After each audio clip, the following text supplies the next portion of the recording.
बड़े बड़े जूलर होते थे, 25-25, 30-30 किलो सोना होता था उनके पास, और वो सेलिंग में बैठ गए। अब सेलिंग में बैठे तो 32,000 पे 10 लॉट सेल किए, 33,000 पे 10 लॉट सेल किए, 34 पे 10 लॉट सेल किए। भाई साहब 2-2 करोड़ का हफ्ते में नुकसान देते थे। फिर क्या हुआ, पहले गोल्ड बिका।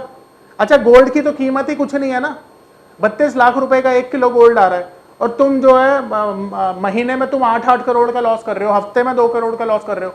तो क्या होगा, पहले तो गोल्ड गया, फिर किसी के पास 4 फ्लैट थे, 5 फ्लैट थे, भाई साहब सब बिकने शुरू हुए। लिटरली बता रहा हूं, मैंने लोगों का वो हाल देखा है कमोडिटी में, क्योंकि मैंने ना सेलर को बर्बाद होते हुए देखा। Investment in securities are subject to market risk. Please carry out your due diligence and read all the related documents carefully before investing. Channel को सब्सक्राइब करना ना भूलें और हमारे ताज़ा वीडियो सबसे पहले देखने के लिए बेल आइकन को दबाएं।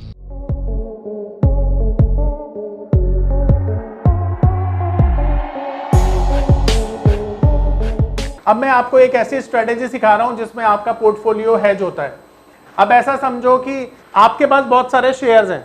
अब शेयर्स में क्या होता है, जब मार्केट नीचे आती है तो आपको घबराहट होती है।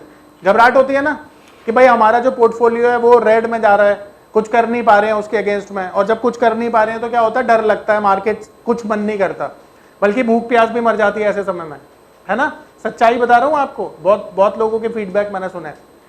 तो आपकी भूख प्यास ना मरे उसके लिए आपको क्या करना है, अगर आपको यह समझ में आता है कि मार्केट नीचे जाने वाला है और आपके शेयर भी उसके साथ साथ नीचे जाएंगे, तो अपने शेयर्स को आप कैसे प्रोटेक्शन दे सकते हैं, वो स्ट्रेटेजी आज हम डिप्लॉय कर रहे हैं। ठीक है, तो ऐसे केस में हमें क्या चाहिए कि हम ऐसे केस में अपने पोर्टफोलियो को प्रोटेक्ट करें, और प्रोटेक्शन हम किससे दे सकते हैं, कॉल से भी दे सकते हैं, पुट से भी दे सकते हैं। तो पहले मैं कॉल से प्रोटेक्शन देना सिखा रहा हूं आपको। ठीक है, तो इस स्ट्रेटेजी का नाम है प्रोटेक्टिव कॉल।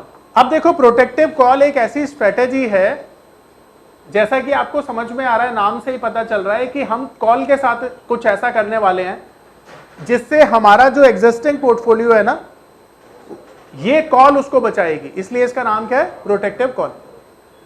अब सोचो, आपको एक कॉल कब बाय करने की जरूरत पड़ सकती है, ऐसे सिनेरियो में जहां पे आपने शॉर्ट की पोजीशन बनाई हो। ठीक है, तो अगर आपने शॉर्ट पोजीशन बनाई हो तो आपको प्रोटेक्टिव कॉल कब डिप्लॉय करनी है वो समझते हैं। मान लेते हैं कि ऐसे सिनेरियो में जहां पर आपके पास एक फ्यूचर सेलिंग में पड़ा हुआ है। अब मैं फ्यूचर का नाम पता है क्यों ले रहा हूं, क्योंकि कैश मार्केट के शेयर्स को आप इंट्राडे में केवल शॉर्ट कर सकते हो, पर अगर आपके पास एक फ्यूचर की पोजीशन शॉर्ट पड़ी हुई है और आपको लगता है कि कोई पॉजिटिव न्यूज आने की वजह से मार्केट बहुत ऊपर चला जाएगा, तो आपको उस फ्यूचर में क्या होगा, लॉस होगा। सेल साइड पे होल्ड करोगे और मार्केट ऊपर चला जाएगा तो आपका लॉस होगा। उस लॉस से बचने के लिए ना आपको क्या करना है, प्रोटेक्टिव कॉल का यूज करना है। तो यहां पे हम ये समझते हैं कि मान लेते हैं XYZ के पास एक शॉर्ट पोजीशन पड़ी हुई है फ्यूचर की। ठीक है, गोल्ड का एग्जांपल ले रहा हूं इस वक्त, ठीक है, क्योंकि गोल्ड में बहुत ज्यादा वॉलेटिलिटी होती है। तो मान लेते हैं गोल्ड किसी ने शॉर्ट किया हुआ है 1 लाख रुपए। ठीक है, अब 1 लाख पर गोल्ड का फ्यूचर शॉर्ट किया हुआ है। अब गोल्ड फ्यूचर शॉर्ट किया हुआ है किसी ने, मान लेते हैं 1 लाख रुपए पे। अब गोल्ड की कीमत अगर यहां से 5,000, 10,000, 20,000 रुपए तेज हो जाएगी तो उसका तो भाई बहुत ज्यादा नुकसान हो जाएगा। अब इस गोल्ड की तेजी से जो होने वाला लॉस है इस बंदे को, उसे बचाना है हमें, तो क्या करना पड़ेगा, कॉल बाय करनी पड़ेगी। तो इसे बचाने के लिए हम क्या करेंगे ना, प्रोटेक्टिव कॉल को डिप्लॉय करेंगे, जिसमें हम क्या करेंगे, ओटीएम भी बाय कर सकते हैं, एट द मनी बाय कर सकते हैं, पर मैं बोलूंगा एट द मनी ज्यादा ठीक रहता है, क्योंकि मार्केट में ओटीएम में थोड़ा कम प्रॉफिट होगा, एट द मनी पर थोड़ा ज्यादा लॉस कवर कर पाएंगे हम। ठीक है, तो हम क्या करेंगे, एक एट द मनी कॉल को बाय कर लेंगे। ठीक है, यानी अगर मार्केट चल रहा है 1 लाख तो एट द मनी कॉल क्या हो गई, 1 लाख ही हो गई। तो हमने क्या किया, हमने एट द मनी जो स्ट्राइक है, तो हमने स्ट्राइक लिया 1 लाख का, और यहां पर प्रीमियम हमने दिया, मान लेते हैं 200 रुपए का। तो ये प्रीमियम हमने पे कर दिया। ठीक है, अब देखो यहां पर एक चीज समझ लेना कि गोल्ड यहां से अगर 2000 पॉइंट ऊपर जाता है तो हमने इस रिस्क को केवल 200 रुपए देकर खत्म कर दिया है। ठीक है, पर अगर यहां से 5000 पॉइंट गोल्ड भाग गया तो 200 रुपए के अगेंस्ट में, यानी 200 पॉइंट का जो हमने प्रीमियम पे किया है वो 5000 पॉइंट का जो आपका रिस्क। नमस्कार दोस्तों, क्या आप स्टॉक मार्केट में शुरुआत करने का सोच रहे हैं और क्या आपको ये समझ में नहीं आ रहा है कि आपकी शुरुआत कहां से होनी चाहिए? तो मैं आपको एक ऐसा कोर्स सजेस्ट करने जा रहा हूं जो आपकी लाइफ चेंज कर सकता है, और मैं बात कर रहा हूं NIFM का advance level of smart investor course की, जो आपकी लाइफ चेंज कर सकता है। जी हां, आपने सही सुना, NIFM आपके लिए लेके आया है एक ऐसा शानदार कोर्स जो आपको बताएगा कि किस तरह से आप स्टॉक मार्केट में सक्सेसफुली पैसा कमा सकते हैं। और ये कोर्स है advance level of smart investor. Advance level of smart investor course आपको हर छोटी से छोटी और बड़ी से बड़ी मार्केट की बारीकियों के बारे में जानकारी देता है, और ये सभी जानकारियां आपको इस मार्केट में पैसा कमाने में बहुत ज्यादा मददगार साबित होती हैं। तो इस कोर्स को करने के बाद आप मार्केट में सक्सेसफुल ट्रेडर और सक्सेसफुल इन्वेस्टर बन सकते हैं ना। उसको इलिमिनेट कर रहा है, तो 200 रुपए का रिस्क तो लिया जा सकता है, 200 पॉइंट का। अगर ये बड़ा गोल्ड होगा तो 20,000 रुपए का रिस्क है, पर सोचो 20,000 रुपए का रिस्क जो है ना 5 लाख का आपको लॉस कवर करके दे रहा है। आ रही मेरी बात समझ में? तो 20,000 का रिस्क लेना बनता नहीं बनता, और रिस्क नहीं है ये प्रोटेक्ट करना है आपके 5 लाख के जो रिस्क, जो लॉस हो सकता था। अब आप में से बहुत सारे लोग ये बोलेंगे कि सर जब हमें पता ही है कि 5,000 पॉइंट ऊपर जा रहा है तो क्यों ना इस गोल्ड से निकल जाएं। अब ये भी सोच रहे होंगे, पर कितने लोग ऐसा कर पाते हैं? अगर मैं बोलूँ 99,000 से आपके पास होल्ड था और 1 लाख रुपए का ऑलरेडी लॉस हो चुका था, तो कितनों की हिम्मत होती है स्टॉप लॉस लेने की?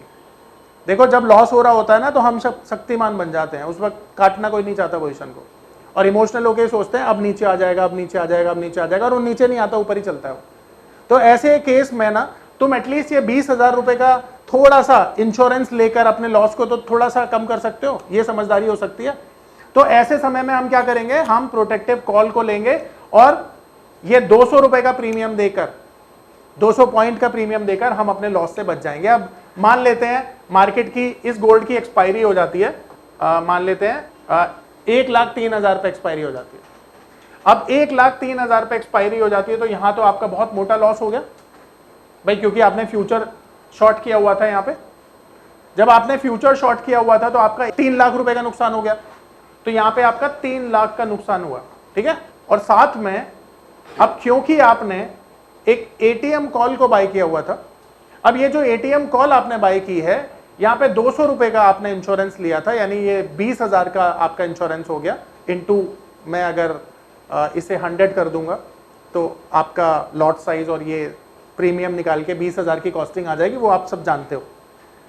तो अब यहां पर अगर मैं इसका पे ऑफ निकालता हूं तो यहां पर इसकी वैल्यू भी हो जाती है 3 लाख, यानी ये जो 200 पॉइंट का प्रीमियम आपने पे किया था, अब इसकी वैल्यू भी 3 लाख बन चुकी है। तो अब मुझे एक बात आप लोग बताइए कि अगर ये आप ना करते और गोल्ड एक तरफा भाग जाता तो ये 3 लाख का आपका नुकसान होने वाला था। अब इस 3 लाख के नुकसान को आपने कैसे बचा लिया? केवल 20,000 के इंश्योरेंस को देकर, ठीक है। तो ये समझदारी हुई। ऐसी समझदारी आपको ऐसे सिनेरियो में दिखानी चाहिए जहां पर आपके पास शॉर्ट पोजीशन पड़ी हुई है और आपको उस शॉर्ट पोजीशन में लगता है कि किसी न्यूज की वजह से या कोई ब्रेकआउट की वजह से या मार्केट ट्रेंड की वजह से मार्केट के साथ साथ आपकी पोजीशन भी लॉस में आ सकती है, क्योंकि मार्केट जब ऊपर जाता है तो शॉर्ट पोजीशन में अक्सर आपका बहुत ज्यादा लॉस होता है। तो उस लॉस से बचने के लिए ये स्ट्रेटेजी आपको डिप्लॉय करनी चाहिए। अब आप मुझे बताइए कि यहां पर आपका कोई डाउट है तो सवाल पूछिए, और अगर क्लैरिटी मिल गई है तो हाँ बोलिए। देखो, इसका जो लॉट साइज है ना वो 100 का है, यानी कि 1,000 पॉइंट जब गोल्ड मूव करता है ना तो आपको 1 लाख रुपए का फायदा या नुकसान होता है। तो यहां पर हमने 3,000 पॉइंट मूव किया ना गोल्ड यहां से, तो 3,000 इंटू 100 करोगे तो कितना होगा? 3 लाख हो जाएगा। तो 3 लाख रुपए का यहां पे आपका नुकसान हो गया, सेम वे आपका यहां पे प्रॉफिट हो गया। यहां पे कृपाल क्या है भाई कि ऑप्शन चेन नहीं देखते इसमें, ऑप्शन चेन होती है पर इतनी काम नहीं करती, क्योंकि बेसिकली क्या होता है ना, इसमें प्रीमियम बहुत ज्यादा मूव करते हैं, तो लोग ऑप्शन में बहुत ज्यादा काम नहीं करते, फ्यूचर्स में करते हैं, कमोडिटीज में। ठीक है, आ रहा है समझ में? अब यहाँ पे किसी का कोई डाउट है, सवाल पूछ लो। मैं कह रहा हूं सर, इसे गोल्ड में है या आपने बताया अगर इसमें स्टॉक हो तो बिल्कुल कर सकते हो ना आप, स्टॉक में भी सेम काम होता है। अगर गोल्ड है, हमें स्टॉक ये पावर ऑफ नंबर थ्योरी इतनी बेहतरीन थ्योरी है कि इसे करने के बाद आप एक अलग अनुभव करेंगे और आपको लगेगा कि शायद इसी चीज की आपको तलाश थी। बहुत सालों की ट्रेडिंग के बाद, इन्वेस्टिंग के बाद आपको शायद ऐसे प्रोडक्ट की जरूरत थी जो मार्केट में आपको वो कॉन्फिडेंस दे पाए, जिस कॉन्फिडेंस के साथ आप रोज पैसा कमा पाए और जितना आप चाहें उतना पैसा कमा पाए। तो हमारी ये जो पावर ऑफ नंबर थ्योरी है, ये आपको आपकी सभी इच्छाओं को पूरा करने के लिए है। और आप देखेंगे कि इस थ्योरी को करने के बाद जो आपका कॉन्फिडेंस है, आपकी जो एक्यूरेसी है, आपकी जो क्षमताएं हैं मार्केट से पैसा कमाने की, वो बहुत ज्यादा बढ़ जाएंगी। और आप देखेंगे कि जो आपने आज से पहले अनुभव नहीं किया था अपनी ट्रेडिंग के दौरान या इन्वेस्टमेंट के दौरान, आप इतना बेहतर अनुभव करेंगे इस कोर्स को करने के बाद। शॉर्ट किया है, तो कुछ 100 रुपए का प्राइस है उसका। वही। और एक हमने कॉल दे दी उसकी 100 रुपए पे एटीएम, जी बोलते रहिए, बोलते रहिए। है ना सर? और स्टॉक प्राइस सपोज वहीं रहा, सबसे 10 दिन मूव नहीं किया, जी तो सर लॉस हो जाएगा क्योंकि हमारा वो क्या बोलते हैं, कॉल का रेट तो करता जाएगा, स्टॉक तो मूव किया नहीं, ना ऊपर गया ना नीचे गया। बिल्कुल सही बात है। तो ऐसा आप करोगे ही क्यों? जब ऐसा आपको करना ही नहीं है ना, जब तक आपको ये ना लगे कि बड़ा मूव नहीं आ रहा। देखो, अगर मैं बोलता हूं 20,000 रुपए देकर तुम्हारी रातों की नींद बचती है, तुमने गोल्ड में लगता काम नहीं किया अभी। जब गोल्ड में काम करोगे ना तो एक दिन में 4-4 हजार पॉइंट की मूवमेंट आती है यूं करके, और लोग बर्बाद होते हैं। मैंने फ्लैट बिकते हुए देखे हैं लोगों के गोल्ड में। आप समझ पा रहे हो? अभी गोल्ड अगर 10 साल पहले देखोगे तुम तो कितने का भाव था? 10 साल छोड़ो ना यार, तुम 2019 की बात करते हैं। 28,000 का गोल्ड का भाव था 2019 में, 6 साल पहले। और आज गोल्ड कितने का है? 1 लाख रुपए का है। मान लेते हैं किसी ने 30,000 पे शॉर्ट किया हो लॉन्ग टर्म में, लोग कहते हैं ना भाई हम काम करेंगे, हमारा रेट आएगा। कल ही सिल्वर 2700 पॉइंट। तो कहने का मतलब क्या है कृपाल, कि यहां पे ना जिगर का खेल है सारा। कई बार पता होगा हमें कि ये काम होने वाला है, फिर भी हम चूक जाते हैं। अच्छा, अब मैं तुम्हें बता रहा था लोगों के घर कैसे बिकते हुए देखे हैं मैंने। वो जूलर हैं, तो मैं उनसे मिला 2012 में। तो 2012 में मिला ना, तो सब बड़े बड़े जूलर होते थे, 25-25, 30-30 किलो सोने होता था उनके पास। और वो सेलिंग में बैठ गए। अब सेलिंग में बैठे तो 32,000 पे 10 लॉट सेल किए, 33,000 पे 10 लॉट सेल किए, 34 पे 10 लॉट सेल किए। भाई साहब 2-2 करोड़ का हफ्ते में नुकसान देते थे। फिर क्या हुआ? पहले गोल्ड बिका। अच्छा, गोल्ड की तो कीमत ही कुछ नहीं है ना, 32 लाख रुपए का 1 किलो गोल्ड आ रहा है, और तुम जो है महीने में तुम 8-8 करोड़ का लॉस कर रहे हो, हफ्ते में 2 करोड़ का लॉस कर रहे हो। तो क्या होगा? पहले तो गोल्ड गया, फिर किसी के पास 4 फ्लैट थे, 5 फ्लैट थे, भाई साहब सब बिकने शुरू हुए। लिटरली बता रहा हूं, मैंने लोगों का वो हाल देखा है कमोडिटी में, क्योंकि मैंने ना सेलर को बर्बाद होते हुए देखा है। देखो, चांदी 2012 में 75,000 गई, 75,000 से 30,000 आई, 30,000 से फिर 75,000 गई, 75 से फिर 40,000 गई, 40 से आज 1,15,000 है।